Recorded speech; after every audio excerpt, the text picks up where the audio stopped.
السلام علیکم ورحمۃ اللہ وبرکاتہ۔ سب سے پہلے سبھی حضرات اعتکاف کی نیت کریے، پڑھیے بآواز بلند بسم اللہ الرحمن الرحیم۔ نویت سنت الاعتکاف۔ باب غسل المیت و تکفینہ۔ آج کا یہ جو باب ہے میت کو غسل دینے کے بارے میں ہے اور اس کو کفن دینے کے بارے میں۔ میت کو غسل کس انداز میں دیا جائے اور کفن کس انداز میں دیا جائے، اور ان دونوں باتوں کا جاننا ہمارے لیے نہایت ہی ضروری ہے، کیونکہ عموماً ہم نے یہ دیکھا ہے جب گھر میں کسی کا انتقال ہوتا ہے تو لوگ نہلانے کے لیے نہلانے والوں کا انتظار کرتے ہیں کہ کوئی نہلانے والا آئے گا تب جا کے میت کو نہلایا جائے گا، ورنہ تو صاحب کوئی وہاں نہلانے والا ہی نہیں تو نہلایا کیسے جائے گا۔ تو اسی انتظار میں کافی ٹائم بھی لگ جاتا ہے کہ صاحب ابھی آ رہے ہیں، جبکہ حکم یہ ہے کہ اپنے ہاتھ سے نہلایا جائے تو سب سے زیادہ افضل ہے۔ میت کو اگر اپنے ہاتھ سے نہلایا جائے تو سب سے زیادہ، اور کوئی ڈرنے کی بات تھوڑی ہے بھائی۔ اگر ایک بیٹا اپنے باپ کو نہلا نہ سکے تو یہ اس کی جہالت نہیں ہے تو اور کیا ہے۔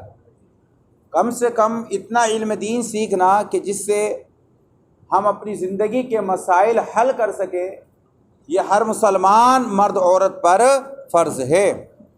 آقا کریم صلی اللہ علیہ وسلم کے پیارے دیوانوں، ہمارے نبی نے فرمایا ہے طلب العلم فریضۃ علی کل مسلم و مسلمہ۔ علم دین کا حاصل کرنا ہر مسلمان مرد و عورت پر فرض ہے۔ علم دین کا حاصل کرنا ہر مسلمان مرد و عورت پر فرض ہے۔ تو جو مسائل ہماری زندگی میں روزمرہ آنے والے ہیں ان کو کم سے کم ہمیں سیکھنا چاہیے، اور ہمیں عالم کی صحبت اختیار کرنا چاہیے۔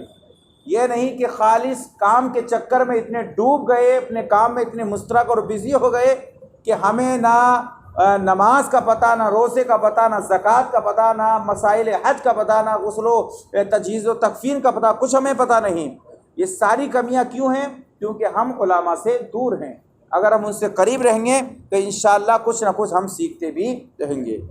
آقا کریم صلی اللہ علیہ وسلم کے پیارے دیوانوں، حدیث شریف ہے عن ام عطیہ قالت دخل علینا رسول اللہ صلی اللہ تعالی علیہ وسلم۔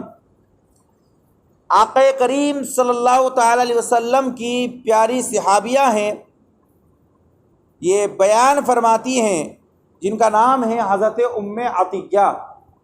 کیا نام ہے ان کا؟ حضرت ام عطیہ۔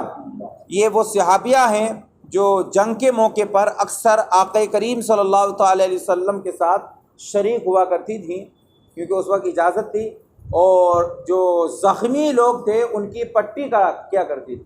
جیسے جنگ میں اگر کسی کو کوئی چوٹ پہنچ جائے، تکلیف پہنچ جائے، تو ام عطیہ کا کام یہ تھا کہ مرہم لگانا اور پٹی باندھنا، مرہم لگانا اور پٹی باندھنا، یہ ذمہ داری کس کی تھی؟ حضرت ام عطیہ۔ ان کے علاوہ اور بھی تھی۔ یہ بیان فرماتی ہیں کہ آقا کریم صلی اللہ تعالی علیہ وسلم ہمارے پاس داخل ہوئے، سرکار ہمارے پاس داخل ہوئے۔ وَنَحْنُ نَغْسِلُ ابْنَتَهُ، اس حال میں کہ ہم اللہ کے رسول صلی اللہ تعالی علیہ وسلم کی بیٹی کو غسل دے رہے تھے۔ سرکار کی بیٹی کو غسل سے مراد کون سا غسل؟ یعنی ان کے وصال کے بعد ہم ان کو کیا دے رہے تھے؟ غسل دے رہے تھے۔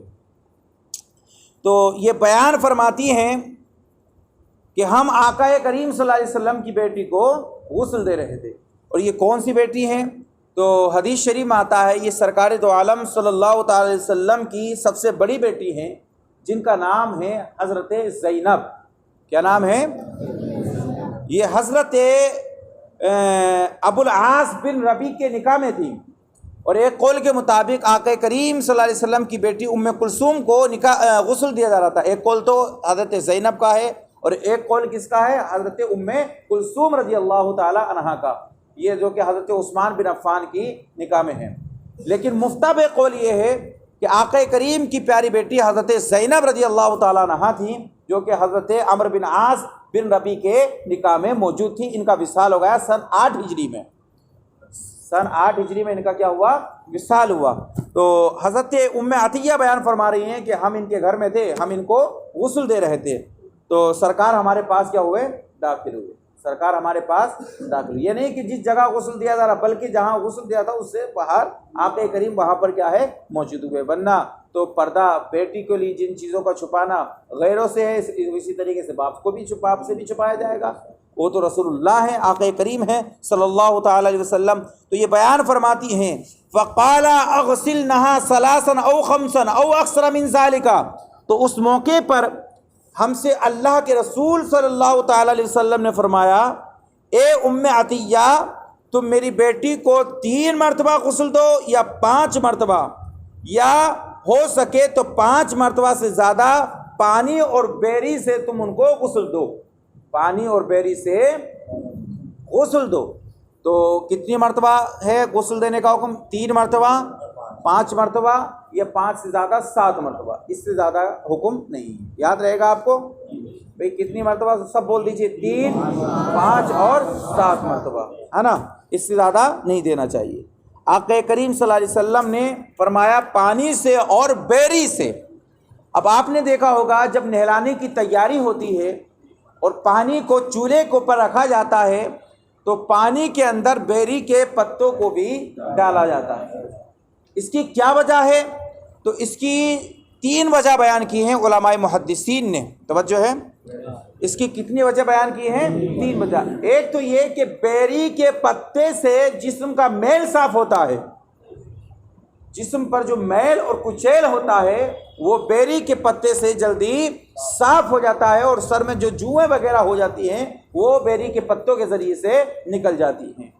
اور دوسری وجہ اس کی یہ بیان کی علماء محدثین نے کہ بیری کے پتے ڈالنے کی وجہ سے انسان کا چہرہ زیادہ جلدی بگڑتا نہیں ہے، بیری کے پتے ڈالنے کی وجہ سے انسان کا چہرہ زیادہ جلدی بگڑتا نہیں ہے۔ یہی وجہ آقا کریم صلی اللہ علیہ وسلم نے اس کو پانی کے اندر ڈالنے کا حکم دیا۔ بات سمائی؟ پھر اس کے بعد سرکار نے فرمایا وَجْعَلْنَا فِي الْآخِرَةِ كَافُورًا او شیئا من کافور۔ آقا کریم صلی اللہ علیہ وسلم نے فرمایا پھر اس کے بعد، یعنی پہلی مرتبہ دھونے کے بعد، دوسری مرتبہ، تیسری مرتبہ دھو جب آپ، تو آخر میں اس پانی کے اندر کافور ڈال لیجیے۔ آخر میں کیا ڈال لیجیے؟ کافور، یہ اس کے اندر سے خوشبو نکلتی ہے۔ اب یا تو آپ اس کو پہلی مرتبہ میں ڈال دو، لیکن حکم پہ مستحب یہ ہے، افضل یہ ہے کہ آخر والے مرتبہ جب آپ دو غسل دیں تو آخر میں کیا ہے؟ کافور ڈال دینی چاہیے۔ اس کافور کو کیوں ڈالا جاتا ہے؟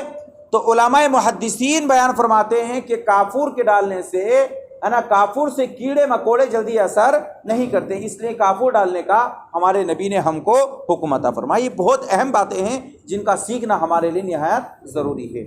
تو سرکار نے کافور ڈالنے کا آخر میں حکم فرمایا۔ بات سمجھائی آپ کے؟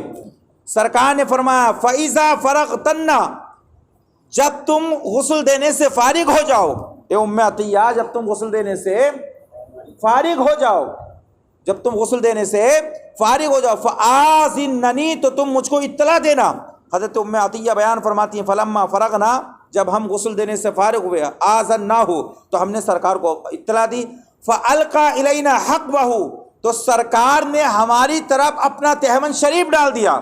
ہم غسل دے رہے تھے تو سرکار نے ہم کو اپنا تہون شریف دے دیا، اور آقا کریم نے فرمایا اے ام عطیہ اس تہون کو میری بیٹی کے جنازے سے، میری بیٹی کے کفن کے کپڑے سے ملا دینا، مس کر دینا۔ مطلب کیا ہے کہ ان کے جسم سے میرا تہون کیا ہے؟ لگ جائے۔ یہ کفن کے کپڑوں میں تہون شامل نہیں تھا، آقا کریم کا جو تہون ہے یہ کفن کے کپڑوں میں شامل نہیں تھا۔ اب پھر سرکار نے یہ تہون کیوں عطا فرمایا؟ تو آقا کریم نے یہ تہون اس لیے عطا فرمایا کہ تاکہ اس تہون کی برکت سے ام عطیہ اپنی قبر میں مسرت و شادمانی محسوس فرماتی رہے، اس سے ایک مسئلہ معلوم ہوا کہ بزرگوں کے تبرکات کو کفن کے کپڑوں میں رکھنا مستحب ہے، سنت رسول صلی اللہ تعالی علیہ وسلم ہے۔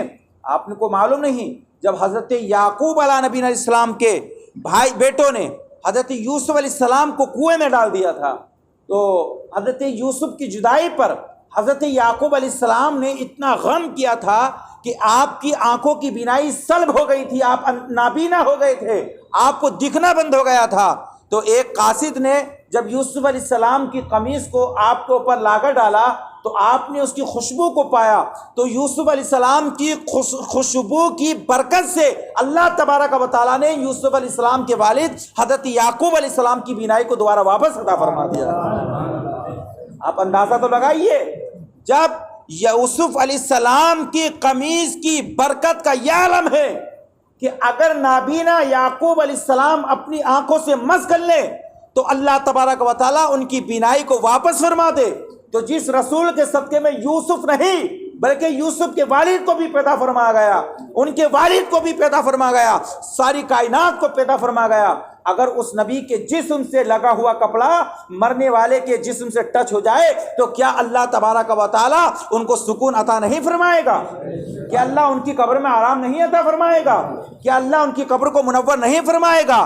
یہی وجہ ہے سرکار کے پیارے صحابی ہیں جن کا نام حضرت امیر معاویہ ہے جو کہ یزید کے والد ہیں، لیکن یہ صحابی رسول ہیں، انہوں نے مرنے سے پہلے وصیت کی تھی کہ جب میرا وصال ہو جائے تو میرے کفن میں آقا کریم کے سر کے بال مبارک اور آقا کریم صلی اللہ علیہ وسلم کا تہبند مبارک میرے کفن میں کیا ہے رکھا جائے۔ ان کے علاوہ اور بھی دیگر صحابہ ہیں، انہوں نے کیا ہے وصیت فرمائی ہے۔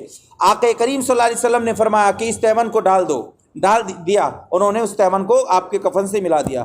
فقال اشعرناها ایاہ، سرکار نے فرمایا کہ تم اس تہبند کو ان کے کپڑے ان کے جسم سے ملا دینا۔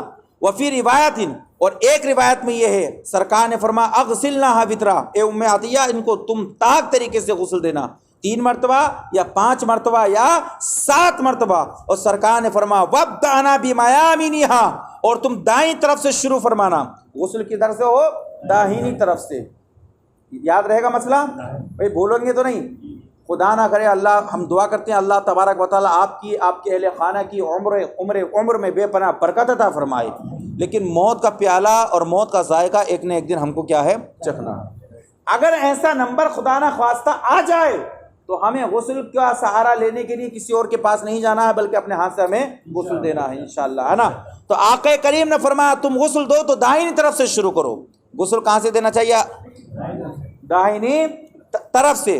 وَمَوَاسِعِ الْوُضُوءِ مِنْهَا، اور وضو کی جگہ سے، وضو کی یعنی جس طریقے سے ہم وضو کرتے ہیں، پہلے اپنے دونوں ہاتھوں کو دھوتے ہیں نہیں وضو میں، تو ایسی غسل میں دونوں ہاتھوں کو دھویا جائے، پھر اس کے بعد داہنی طرف سے کیا ہے جس طریقے سے ہم کرتے ہیں یہ دھویا جائے، یہ دھویا جائے۔ بس غسل کے اندر یہ ناک میں پانی چڑھانا اور کلی کرنا یہ فرض نہیں ہے، اس کا طریقہ علماء نے فرمایا کہ ایک روئی لو اور اس کی تھوڑا سا بس یہاں پھیر دیا جائے اور ناک کے اندر پھیر دیا جائے، یہ نہیں کہ زبردستی پانی اس کے اندر کیا ہے بڑھاتے رہے، جیسے زندہ ہونے کی صورت میں ہم پانی کیا ہے ڈالتے ہیں، ایسا غسل کے اندر حکم نہیں ہے۔ سمجھ میں یاد آیا مسئلہ کہ داہنی طرف سے ابتدا کریں، اور جیسے ہم وضو کرتے ہیں اسی حساب سے کیا ہے ہمیں ہاتھ دھونے میں کیا کرنی چاہیے ابتدا کرنی چاہیے۔ آقا کریم صلی اللہ علیہ وسلم کے پیارے دیوانوں، تو سرکار نے فرمایا کہ تم دائیں طرف سے ابتدا کرو اور وضو کی جگہ سے۔ وقالت فَسَفَرْنَاهَا فَدَفَرْنَا شَعْرَهَا ثَلَاثَةَ قُرُونٍ فَأَلْقَيْنَا خَلْفَهَا۔